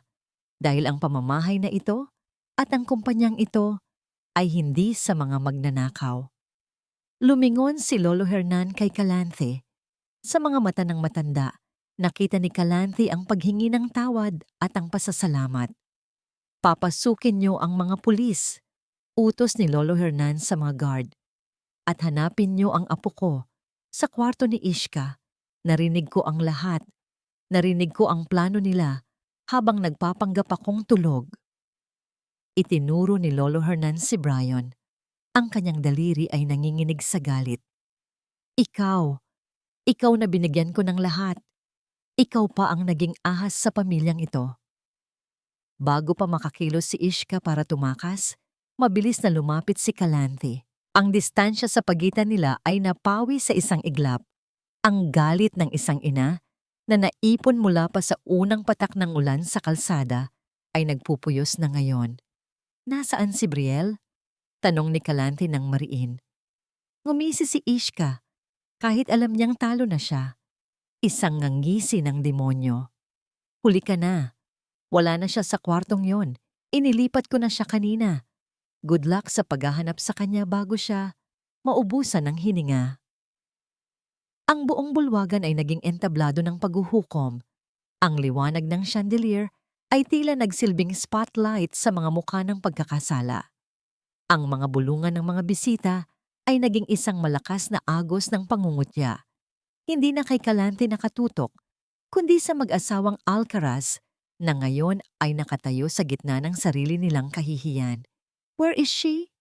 Sigaw ni Kalante. Ang boses ay nanginginig sa takot at galit. Hinarap niya si Ishka na para bang isang hayop na handang manakmal. "Ishka, itigil mo na to. Huwag mong idamay ang anak ko." Ngunit ang nangisi sa labi ni Ishka ay lalong lumawak. Tila ba nasisiyahan siyang makita ang pagdurusa ni Kalante. Sa likuran, ang mga ahente ng NBI ay mabilis na kumilos. Hinaharangan ang lahat ng posibleng labasan. Ang party ay naging isang bitag na ikinulong ang lahat sa loob. Biglang, sa gitna ng tensyon, isang malaking screen sa likod ng entablado.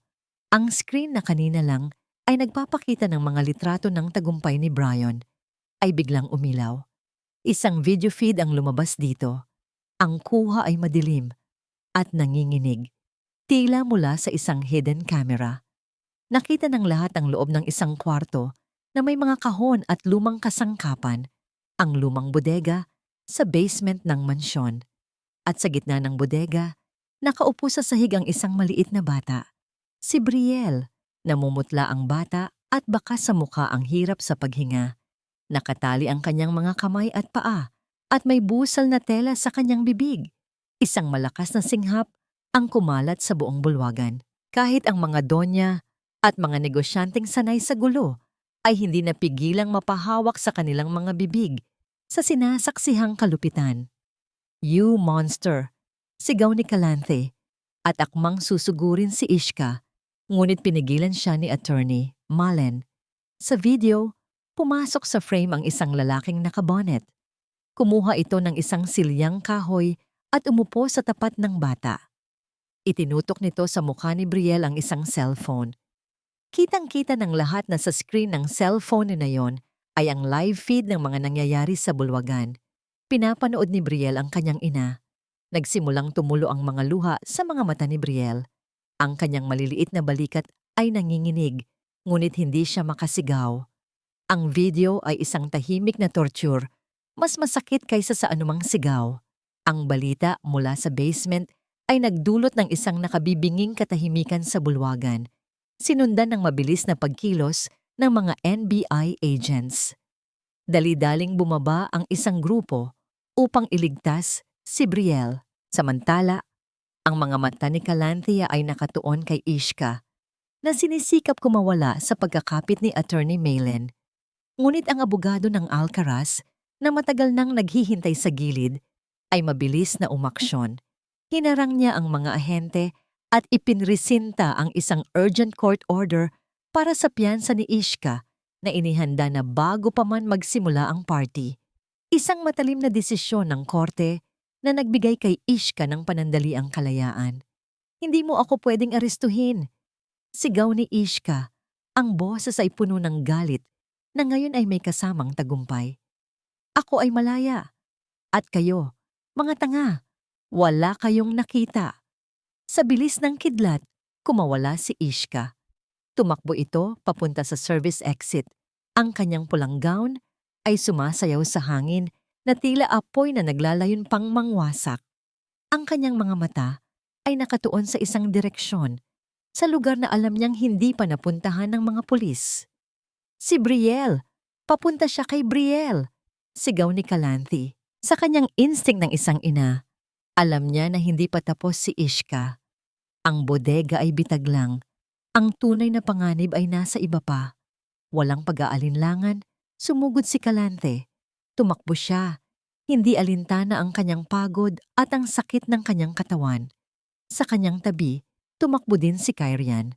Ang kanyang mga mata ay nakatuon sa dalawang babaeng tumatakas at sa direksyon na kanilang tinatakbo. Sa lumang bodega sa Pantalan, doon niya dinala si Brielle. Sigaw ni Kalante kay Kyrian at Malen habang patuloy siyang tumatakbo. Naalala niya ang banta ni Ishka sa video call kanina. Mabilis silang sumakay sa lumang van ni Kyrian. Sa likuran, ang mga pulis at NBI ay mabilis ding sumakay sa kanilang mga sasakyan, ngunit may ilang segundo silang naunahan. Ang dilim ng gabi ay hinawi ng liwanag ng headlight ng van.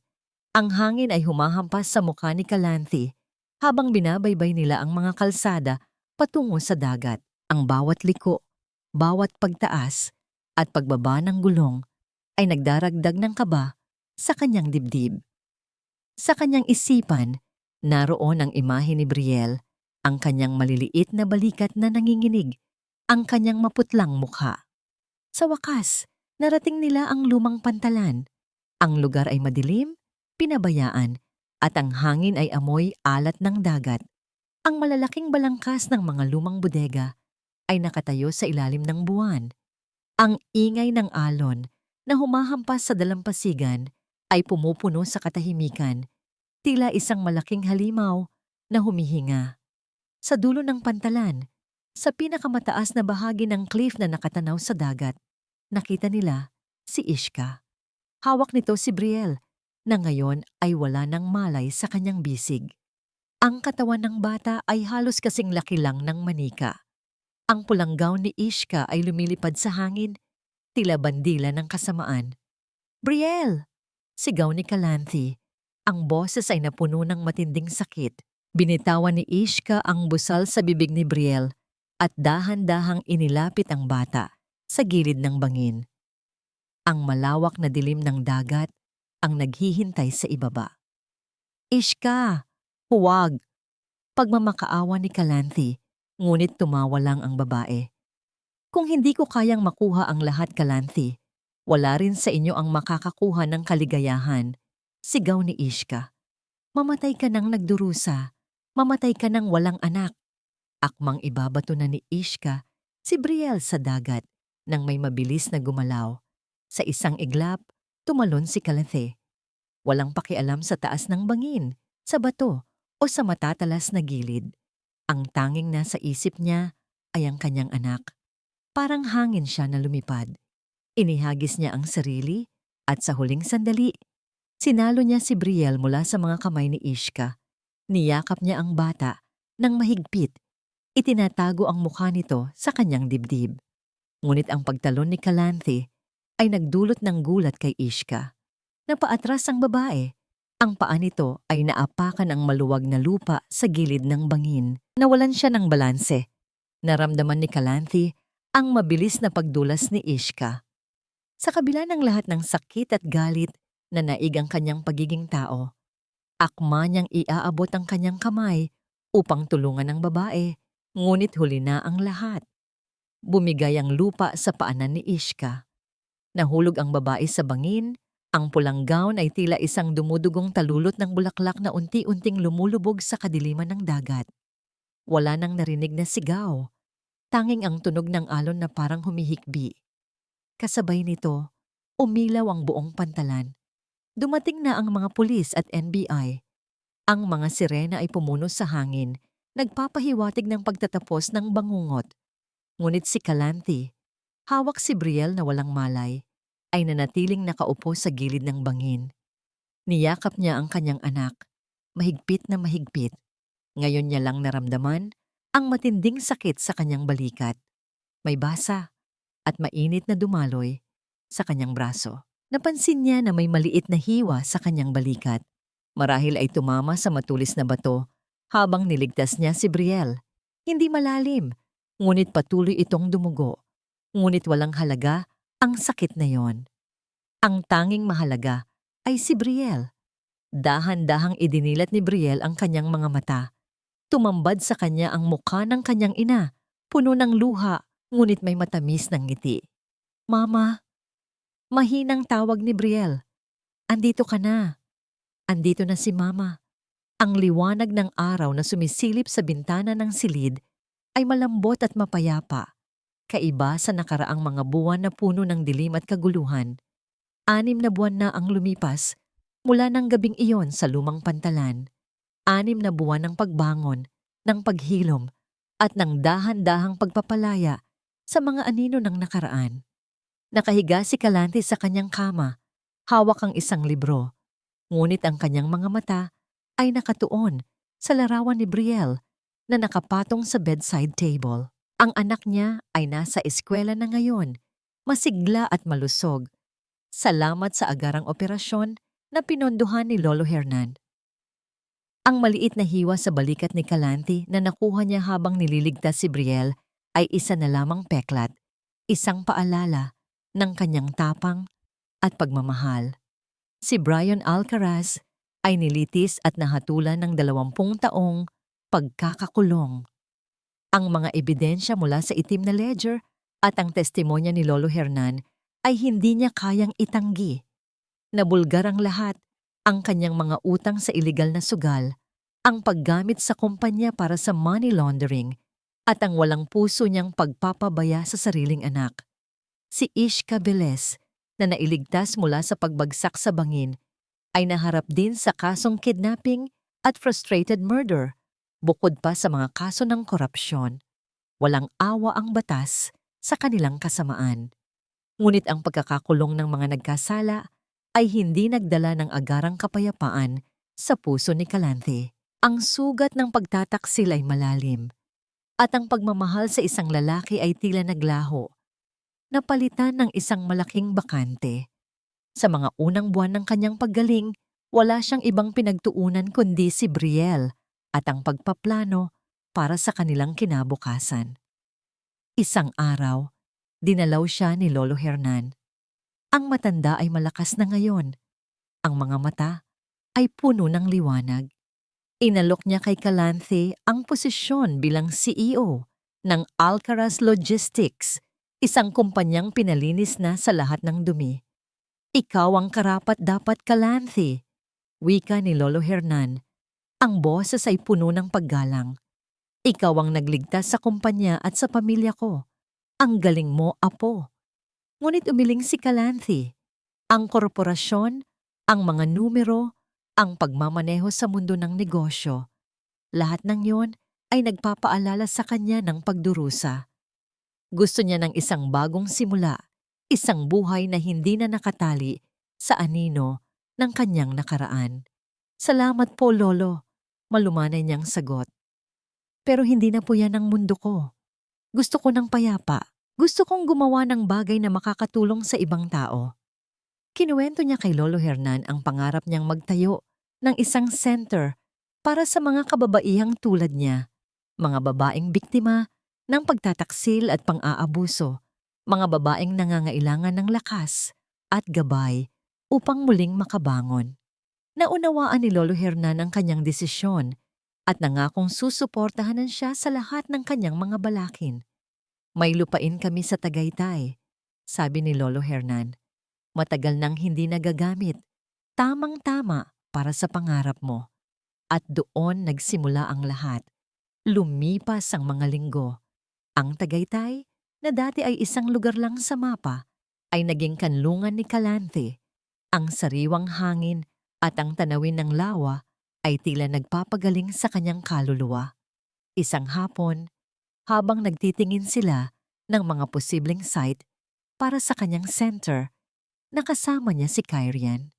Ang arkitekto ay naging isang tapat na kaibigan at kasama. Tahimik lang ito. Laging nasa kanyang tabi, hindi nagtatanong, ngunit laging handang makinig at tumulong. Walang pilit na pagliligaw, walang pilit na romansa. Purong respeto lang. Kasama nila si Brielle. Masaya ang bata habang tumatakbo sa damuhan, hinahabol ang mga paru-paro. Biglang nadapa si Brielle. Agad na tumakbo si Kyrian upang alalayan ang bata. Tito Ki, ang sakit, sabi ni Brielle. Ngunit ngumiti ito habang hinahaplos ni Kyrian ang kanyang tuhod. Ingat, baby girl, wika ni Kyrian. Ang boses ay puno ng pag-aalaga. Naramdaman ni Calanthe ang isang mainit na agos sa kanyang dibdib. Hindi ito kuryente ng pag-ibig sa unang tingin, kundi init ng pagtitiwala. Nakita niya kung paano alagaan ni Kyrian si Brielle na parabang sarili nitong anak. Ang pagiging ama nito sa kanyang anak ay isang bagay na hinding-hindi niya kailanman naramdaman mula kay Brian. Calanthe! Basag ni Kyrian sa kanyang malalim na pag-iisip. Humawak ito sa kamay niya. Isang magaan at magalang na paghawak parang isang paanyaya na hindi nanghihingi ng sagot. May ipapakita ako sa'yo, sabi ni Kirian. Ang mga mata ay nakatingin sa kanya ng may kakaibang kinang. Isang design concept. Hindi ito para sa kliyente. Para ito sa isang babaeng gusto kong tulungan. Isang babaeng gustong-gusto ang mga bituin at ang sariwang hangin. Inilabas ni Kirian mula sa kanyang bag ang isang pira-pirasong papel na may drawing ng isang bahay. Isang bahay na may malaking bintana sa kisame para matanaw ang mga bituin. Isang simple at eleganteng bahay. May veranda na nakaharap sa lawa at isang maliit na hardin na puno ng mga kalanti na bulaklak. Ito ay para sa isang babaeng nangarap ng sarili niyang kanlungan. Wika ni Kirian, ang mga mata ay hindi bumibitiw sa kanya. Gusto mo bang tingnan ang blueprint ng iyong bagong simula? Hindi ito isang tanong kung handa na siyang umibig muli. Ito ay isang tanong kung handa na siyang tanggapin ang pagmamahal na lampas sa kanyang inaasahan, ang pagmamahal na hindi ipinipilit, kundi dahan-dahang itinatayo tulad ng isang bahay na puno ng pag-asa. Sa kauna-unahang pagkakataon, naramdaman ni Calanthe na hindi na niya kailangang mag-isa sa pagtatayo ng kanyang bagong mundo. Ang simoy ng hangin sa Tagaytay ay laging may dalang pangako. Hindi ito ang maalat na hangin ng Dumaguete na bumubulong ng mga lihim at lumang sugat. Ito ay sariwang hangin na amoy damo at bulaklak, bumubulong ng pag-asa. Sa loob ng 2 taon, ito ang naging kanlungan ni Calanthe, ang kanyang bagong simula, ang kanyang sariling langit sa lupa. Mula sa kanyang opisina, natatanaw ni Calanthe ang malawak na tanawin ng Taal Lake na ngayon ay kumikinang sa ilalim ng sinag ng hapon. Ang Calanthe Healing and Empowerment Center, ang kanyang pangarap na naging katotohanan, ay nakatayo ng matayog sa tuktok ng burol. Dito, binibigyan niya ng pangalawang buhay ang mga kababaihan na dumaan sa parehong bangungot ng pagtataksil. Mga babaeng nawalan ng pag-asa, mga babaeng kailangang muling matuto kung paano tumayo sa sariling mga paa. Nagtagumpay ang kanyang misyon. Ang center ay naging tirahan ng pag-asa at si Calanthe, na dati ay isang biktima, ay isa ng inspirasyon. Ang kanyang pangalan ay hindi na nakakabit sa iskandalo ng mga Alcaraz, kundi sa kwento ng pagbangon at pagpapatawad. Pagpapatawad hindi sa mga nagkasala, kundi sa sarili, sa pagbibigay ng pagkakataong muli sa buhay. Tumayo si Calanthe mula sa kanyang swivel chair at lumapit sa malaking bintana. Ang kanyang damit ay simple, ngunit elegante. Ang kanyang mukha ay payapa, at ang kanyang mga mata ay nagtataglay ng karunungang nakuha mula sa matinding pagsubok. Hindi na niya hinahanap ang pagkilala ng iba. Sapat na ang kanyang sariling pagkilala sa kanyang halaga. Naramdaman niya ang isang yakap mula sa likuran. Isang maliit na pares ng kamay ang pumulupot sa kanyang baywang. Si Brielle. Mama, tapos na po ang klase. Masiglang wika ni Brielle, ang kanyang boses ay puno ng kaligayahan. Malusog at masigla ang bata. Ang kanyang mga mata ay kumikinang sa saya. Isang patunay ng tagumpay ni Calanthe bilang isang ina. Hinalikan ni Calanthe ang ulo ng kanyang anak. Kumusta ang araw mo, anak? Masaya po. Tinulungan po ako ni Tito Key sa project namin sa science. Sagot ni Brielle, ang nangiti ay abot-tenga. Ang pangalan ni Kirian ay nagdulot ng isang mainit na kirot sa dibdib ni Calanthe. Si Kirian Navarro, ang arkitekto na tumulong sa pagtatayo ng center, ang lalaking tahimik na nagbigay ng suporta nang walang hinihinging kapalit. Hindi na bilanggo si Brian, ngunit ang pinakamalaking parusa nito ay ang mawala sa buhay niya ang isang anak na dapat sana ay minamahal nito. Si Ishka ay naglaho sa mundo ng madla pagkatapos ng kanyang paglilitis. Ang kanyang pangalan ay nabaon sa limot kasama ang kanyang kasinungalingan. Si Doña Paz ay nabubuhay sa kahihiyan. Ang kanilang apelyido ay hindi na kasing kinang ng dati. Ang pinto ng opisina ay bumukas ng dahan-dahan. Naroon si Kyrian. May daladalang 2 tasa ng kape. Isang mainit na kape para kay Kalante at isang hot chocolate para kay Brielle. Busy ang 2 magandang babae ko bati ni Kyrian. Ang mga mata ay puno ng paghanga. Tito Kay, tingnan niyo po ang grade ko. Ipinakita ni Brielle ang kanyang report card at niyakap si Kyrian ng mahigpit. Pinisil ni Kyrian ang ilong ni Brielle bago ibigay ang inumin. Ang simpleng gestures na yon ay nagsasabi ng lahat. Hindi sila nagpakasal. Hindi sila nagmamadali.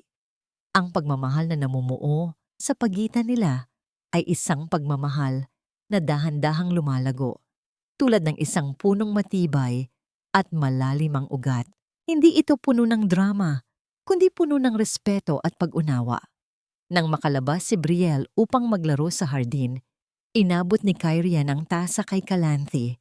Nagtama ang kanilang mga kamay at sa sandaling iyon, naramdaman ni Kalante ang init na bumabalot sa kanyang puso. Ang ganda ng tanawin, Kai, wika ni Kalante habang nakatanaw sa lawa. Mas maganda ang tanawin dito kapag may kasama ka, sagot ni Kyrian at tumayo sa kanyang tabi. Ang balikat ay bahagyang dumampi sa kanyang balikat. Hindi ito pilit, kundi natural. Parang 2 ilog na dahan-dahang nagtatagpo. Para kay Kalante, ang paghilom ay hindi nangangahulugan ng pagkalimot.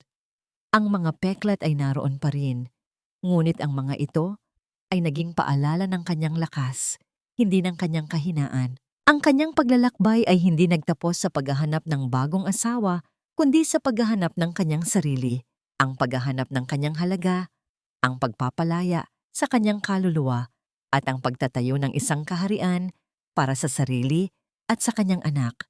Ang kanyang buhay ay isang testamento na ang pagtataksil ay maaaring magnakaw ng isang kasal, ngunit hinding-hindi nito kayang nakawin ang tunay na halaga ng isang babae na marunong lumaban, manindigan, at muling umibig.